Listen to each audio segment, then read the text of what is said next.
आत्ताच 2-3 दिवसापूर्वी मी 5 प्रकारच्या हळदीचा एक व्हिडिओ पोस्ट केला होता आणि तो व्हिडिओ तुम्हाला सगळ्यांना खूप आवडला। त्याच्यामध्ये बऱ्याच जणांनी मला हळदीचा वापर काय करायचा किंवा त्याचा उपयोग कसा केला जातो हे कमेंटमध्ये विचारलं, म्हणून त्यांच्यासाठी खास हा व्हिडिओ मी करताय। तर मी ज्या 5 प्रकारच्या हळद तुम्हाला दाखवल्या होत्या याच्यामध्ये कस्तुरी हळद सोडली तर बाकी 4 प्रकारच्या हळद खाण्यामध्ये वापरल्या जातात। कस्तुरी हळद ही फक्त स्किनसाठी म्हणजे चेहऱ्यावर डाग असतील तर त्याची पावडर फेस पॅक म्हणून वापरली जाते चेहऱ्यावर, किंवा चेहऱ्यावर सुरकुत्या पडल्या असतील तर त्या घालवण्यासाठी वगैरे कस्तुरी हळद त्याची पावडर वापरली जाते।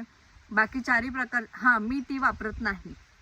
या वर्षी मी पहिल्यांदा केली आहे, इथून पुढे मी वापरून प्रयत्न करेन, नाहीतर परत तुम्ही म्हणाल हा तुम्ही तीच वापरता का, तर नाही, अजून मी ती वापरलेली नाहीये। इथून पुढे मी नक्की वापरेन ती। आणि राहिलेले जे 4 प्रकारच्या हळद आहेत त्याच्यामध्ये सगळ्यात स्पेशल जी काळी हळद आहे त्याची खूप क्युरियोसिटी असते लोकांना, तर काळी हळद खाण्यासाठी खूप चांगली आहे, पण तिचा खाण्यामध्ये अत्यल्प प्रमाणात वापर करायचा असतो। मी बऱ्याच जणांशी डिस्कस करून हे तुम्हाला सांगत आहे।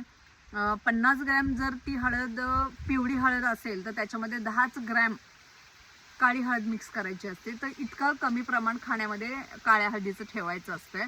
आणि जर खायचे असेल तुम्हाला दुधात वगैरे मिक्स करून, तर काळी हळद माझ्या माहितीत आठवड्यातून 2-3 वेळा फार तर तुम्ही 1 चिमूटभर फक्त खाऊ शकता, याच्यापेक्षा जास्त खाऊ नका, कारण त्याच्यामध्ये कर्क्युमिन मात्रा खूप आहे आणि ती हळद पचायला खूप जड आहे, पोट बिघडू शकतं किंवा पोटाचा त्रास होऊ शकतो, म्हणून काळी हळद खूप कमी प्रमाणात खायची असते।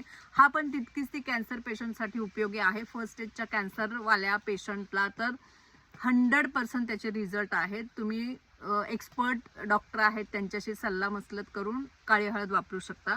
बाकीच्या 3 प्रकारच्या हळद, आंबे हळद ती तर खूपच छान आहे, त्यात काही प्रश्नच नाही। आंबे हळद तुम्ही चेहऱ्यासाठी वापरू शकता, तुम्ही खाण्यासाठी वापरू शकता।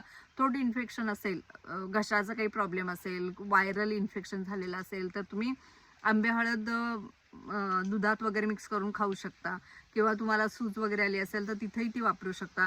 आणि लकाडोंग हळद आहे, सेलम आणि लकाडोंग ह्याच्यात मात्र खूप फरक आहे।